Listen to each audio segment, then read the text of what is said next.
Shalom, shalom. First and foremost, I want to give all praises, glory, and honor to Yahweh Bahasham, Yahweh Shai, Bahasham, Rachak, Wadash, double honors to the apostles and elders of Great Millstone, who we learn this truth from. Salutations, much love and respect to you, Akim, out there pushing this word out in truth and sincerity. Now, this lesson is going to be a quick lesson. It's really not a lesson.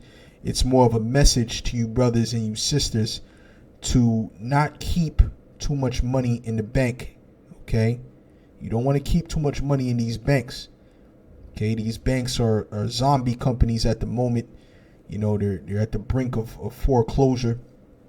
And on top of that, Esau Edom is planning different cyber attacks and things of that nature. So, you know, you don't want to have all your money in there. Okay, you really should have just a certain amount. I only put a small amount in there. When it gets too big, I take it out. Point blank, period.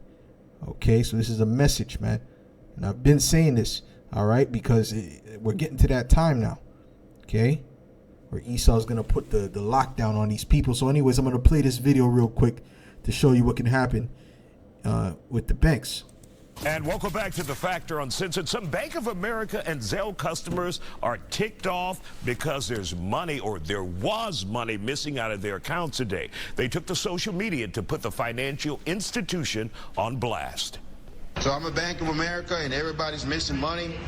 I'm also missing money, over $1,300, and they're telling me to call customer service. And they keep hanging up on people. This another person here is also missing money.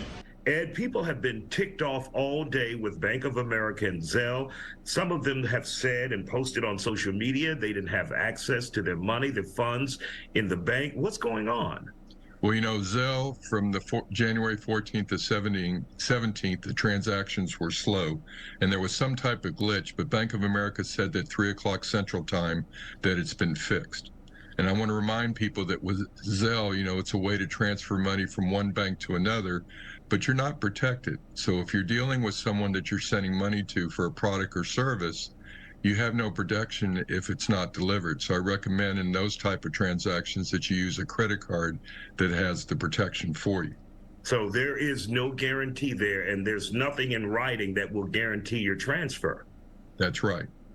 Also, something to know that the last Senator Warren has really been looking at Zelle because they think that it involves both illegal money and theft, you know, in a lot of transactions. So you have to be careful there when you use Zelle. Okay, so anyway, so they're blaming Zelle for it, but as you can see, there was multiple people in that bank who couldn't get money. Now, there's another individual that I watch, this guy, Michael Cohen, all right, and he always goes into these different stories, you know, like you can see here. It says bank loses man's life savings and refuses to say where it's gone. Okay, you see the account says zero, and the man had his life savings in there. So these are the type of things that happen. Okay,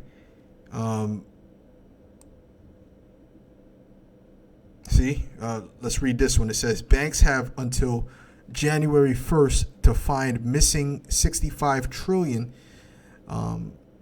Or face biggest GFC since 1929. So as you can see, the banks are not secure, okay? And we're coming to a time where these things are going to become a trend. The reason why it's on the news is because Esau wanted to put it on the news, okay? They don't put things on the news they don't want to put on the news. They have something called predictive programming, okay? Because these things have been happening in other certain third world countries in Latin America where people's money was missing and all these different things, but it's going to start coming to these first world countries, okay, in Babylon the Great. So, like I said, you know, you don't want to keep money in there because these banks legally, they can actually use your money for to pay off their debts, all right? So this is the wickedness and the fraud of this society. This is Isaiah 10 and verse 1. It says, woe unto them that decree unrighteous decrees and that write grievousness which they have prescribed. Okay, to turn aside the needy from judgment and to take away the right from the poor of my people. And the money that you have accumulated is it's your right to have access to that money. Okay, but through their legislation, through their wicked decrees, okay, they're able to to allow this wickedness to prosper in their hand. You see, it says that widows may be their prey and that they may rob the fatherless, man. And it's the most vulnerable that's being affected, but eventually it will be everyone. Okay, it'll be everyone except for the elites. All right. So let's go to, but it's still the most vulnerable that's affected, right? Like the middle class and the so-called below the poverty line people, because the ones that are super rich, they still have assets. They still got cash stashed away. They have gold bars. They have different things, a land, right? So they're much better off when those situations happen, at the beginning, at least at the beginning. Okay, but the ones that are going to be most affected is the poor. The poor, the middle class is also considered poor. Okay, so they're going to actually be affected the most. Okay, so like I said, don't keep too much money up in those banks. This is James 5 and verse 4. It says, "Behold, the hire of the laborers who have reaped down your fields, which is of you kept back by fraud, crieth, and the cries of them which have reaped are entered into the ears of the Lord of Sabaoth." Now, everything that Esau has, he gets by fraud and robbery. Okay, so he can legally take your money, and that's nothing but fraud. The same way he took this land by fraud is the same way he's going to take your money using fraud. Let's see what this says in the NLT.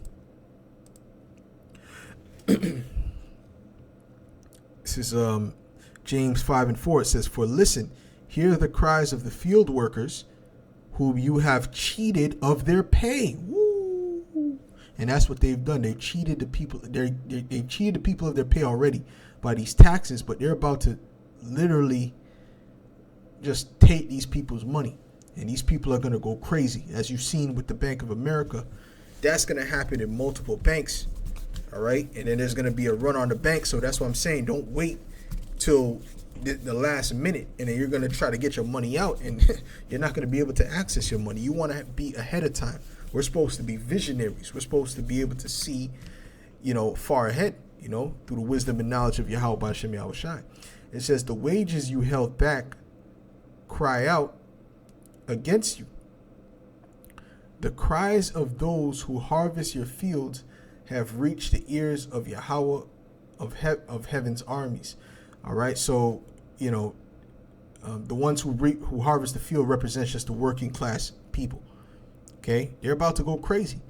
Now this is Job 20 and 22. It says, "In the fullness of his sufficiency he shall be in straits." Speaking of these elites, "Every hand of the wicked shall come upon him." And this is what's getting ready to happen. And the wicked, this word is not actually wicked. It's really imal. So it should say laborers. Okay. See, the word is imal, which this word is laborers. Okay. Matter of fact, let me click on it real quick, and then I'll read it the correct way.